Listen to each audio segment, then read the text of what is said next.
Hello viewers, welcome to Jinnat 360 YouTube channel. সঙ্গে রয়েছে আমি জিন্নাত। ফ্রেন্ডস, অস্থায়ী চুক্তিভিত্তিক কর্মচারীদের জন্য খুবই গুরুত্বপূর্ণ লেটেস্ট একটি আপডেট রয়েছে। সেই আপডেটটি আমি আপনাদের সাথে শেয়ার করছি। তো আপডেটটি শুরু করার আগে আপনাদের কাছে ছোট্ট একটি রিকোয়েস্ট, আপনারা যদি এই চ্যানেলের প্রথম দর্শক হয়ে থাকেন অবশ্যই চ্যানেলটিকে সাবস্ক্রাইব করে নোটিফিকেশন বেলটি এখনই অন করে রাখুন এরকম লেটেস্ট খবর সবার আগে পাওয়ার জন্য। আর অলরেডি যারা জিন্নাত 360 ইউটিউব চ্যানেলটি সাবস্ক্রাইব করে রেখেছেন তাদেরকে জানাই অসংখ্য ধন্যবাদ। তো বন্ধুরা, অস্থায়ী চুক্তিভিত্তিক কর্মচারীদের জন্য কি ঘোষণা করা হয়েছে এবং আগামী অর্থ বাজেটে রাজ্যের অস্থায়ী চুক্তিভিত্তিক কর্মচারীদের জন্য কি ঘোষণা করতে চলেছে পশ্চিমবঙ্গ সরকার, চলুন এক নজরে দেখে নেওয়া যাক। তো বন্ধুরা, বাজেটে চুক্তিভিত্তিক গ্রুপ ডি এবং গ্রুপ সি কর্মীদের বেতন বৃদ্ধির ঘোষণা করতে চলেছে রাজ্য সরকার। এবং এই বেতন বৃদ্ধি করলে কত টাকা বেতন বাড়তে পারে রাজ্যের অস্থায়ী কর্মীদের। তো রাজ্য বাজেটে এবার বড় চমক, যারা রাজ্যে চুক্তিভিত্তিক গ্রুপ সি এবং গ্রুপ ডি কর্মী রয়েছেন তাদের বেতন বৃদ্ধির করার কথা ঘোষণা করলেন চন্দ্রিমা ভট্টাচার্য। এই টাকা করা হয়েছে 3,500 টাকা থেকে 4,000 টাকা বৃদ্ধি করার প্রস্তাব রাখা হয়েছে এবং এই ঘোষণার পর থেকেই খুশি কর্মীদের মধ্যে। এদিনের বাজেটে ঠিক কি ঘোষণা করা হবে তা বিস্তারিত চলুন জেনে নেই।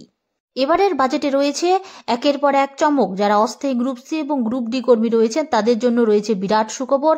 তাদের বেতন 3,500 টাকা থেকে 4,000 টাকা বৃদ্ধি করা হতে চলেছে।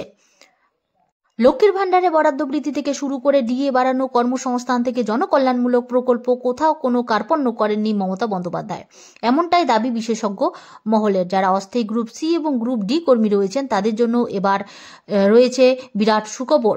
তাদের বেতন 3,500 টাকা থেকে 4,000 টাকা বৃদ্ধি করা কথা প্রস্তাব রাখা হয়েছে। এর জন্য এই অর্থবর্ষের বাজেটে বরাদ্দ করা হয়েছে 299 কোটি টাকা।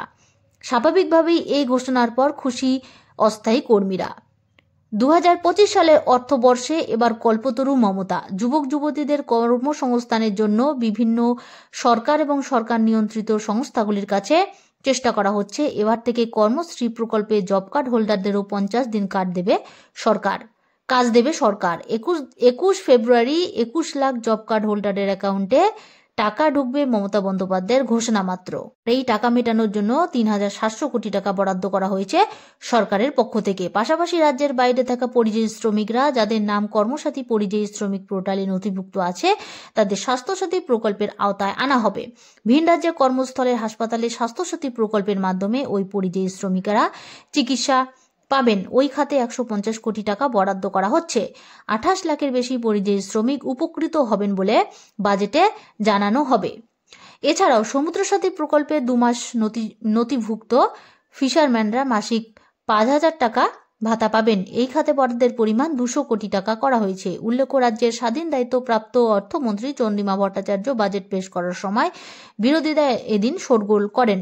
স্পিকার একাধিকবার রাজ্যের বিরোধী দলনেতা শুভেন্দু অধিকারীকে সচেতন করেছিলেন। এরপর স্বয়ং মুখ্যমন্ত্রী মমতা বন্দ্যোপাধ্যায় উল্লেখযোগ্য ঘোষণা করেন যে তিনি বলেন, বাজেটের সমালোচনার অধিকার বিরোধীদের রয়েছে। বাজেট সরকার পেশ করছে, কেন্দ্র সরকারও বাজেট পেশ করে, সে সময় আমরাও মন দিয়ে শুনি।